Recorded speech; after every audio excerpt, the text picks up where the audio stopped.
guys got a little break tomorrow. Are you happy so far with what you've seen on the court? Yeah, I am. I'm pleased with how hard those guys are working. Their attentiveness, to pick up a lot that we're trying to implement and instill. 6 practices in 4 days.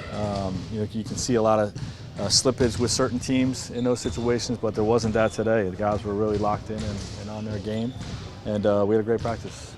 Anybody standing out after 6 practices? I mean, really, I'm happy with everyone on our team. I knew I had a good comfort level with the entire roster coming in, and nobody's disappointed. The guys have really performed at a high level. If I were to mention someone, I would say our centers have really impressed me, both Dwight and JaVale. JaVale's performing at a really high level, and Dwight Howard has been all business. Since he came in this time around. We're asking our whole group to have a seriousness about ourselves, and he's been an all business type of guy for our camp, and it's really helped us be focused and working on the task at hand. What has your impression been of Alex Caruso? Alex has looked really good. He's everything we thought. He impacts the game on both ends of the floor. He's got great instincts. Getting pressured, he's going to pass an inside cut. He can play the 1, he can play the 2, on ball, off ball, and the length and toughness. He's been dinged up a couple times, and he's kind of showed his toughness of just shaking things off. That's not going to keep me out, type of thing. So he's had a good camp. I noticed maybe yesterday or a couple of days ago he was even helping out with some of the. I don't know that many guys much younger than him, but he's helping out with some of those guys. Have you seen him be comfortable sharing what he knows now? Of course, and it's not just about what you know, but what you're picking up that we're teaching, and we ask all of our guys to lead from every chair in the room, so to speak.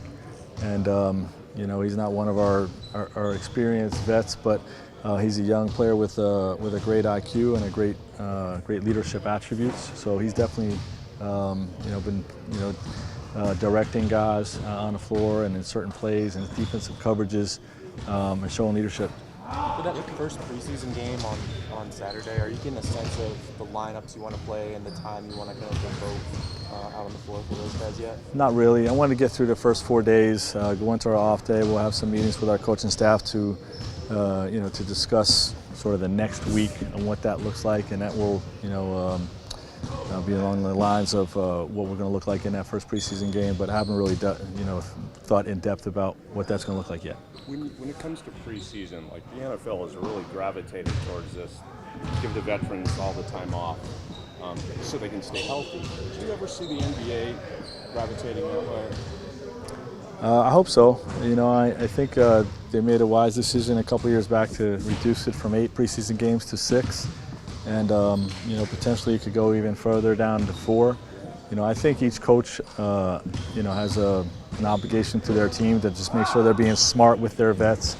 To make sure they get enough reps to learn their new teammates in the system, get sharp, ready to play, but not overdo it. How's Dudley doing physically? Is he able to get back on the court? Yeah, he was the only guy that didn't go again today. Just managing some soreness. He'll be fine, but he did not practice. There are a fair amount of guards on this roster. When you start thinking about the way you would implement guys instead of rotation, do you look to try to use as many of them as possible? Like, are there ways to have set guys in rotation, but situational guys playing regularly?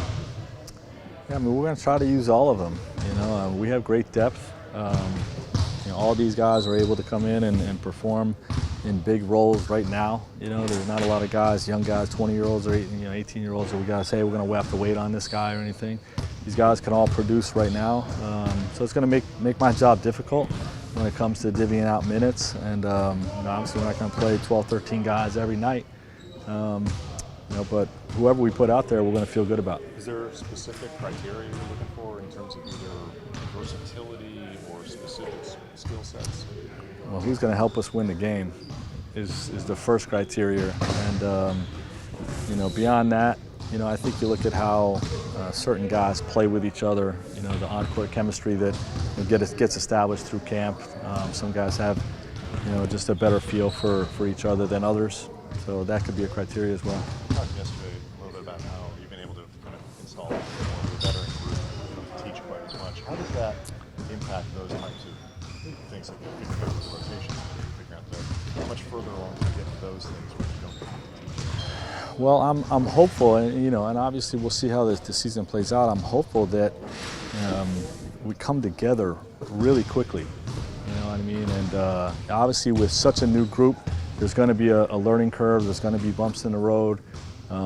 This stuff typically does not happen overnight, but I'm going to try to make it happen overnight.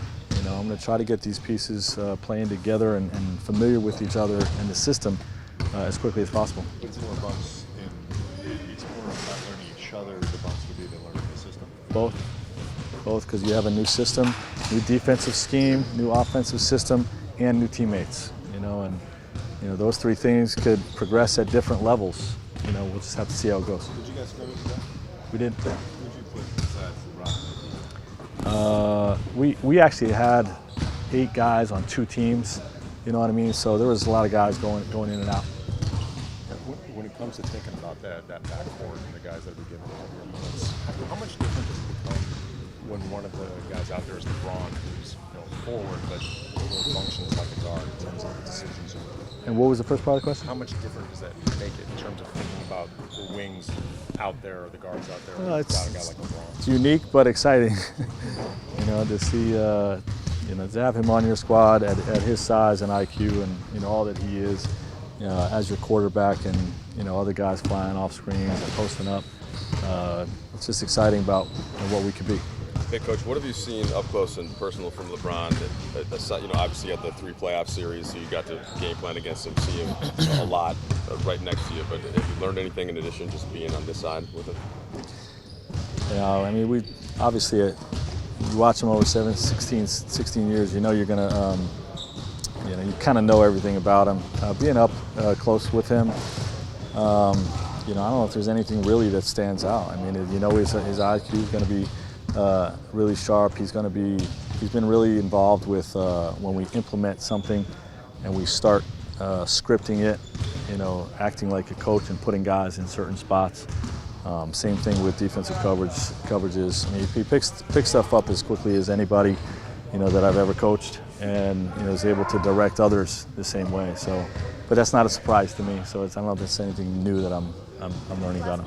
What's been the progression like with these young guys, Zach Vogel and Taylor Woods, and how are they learning from each other? Yeah, Taylor is still injured and not participating in practice right now. I keep telling him every day I look forward to coaching him, and I do look forward to that. Zach's had a good camp, and not just shooting the ball well, but making plays off the bounce, picking up the defensive coverages really well, and like I said, he's had a good camp.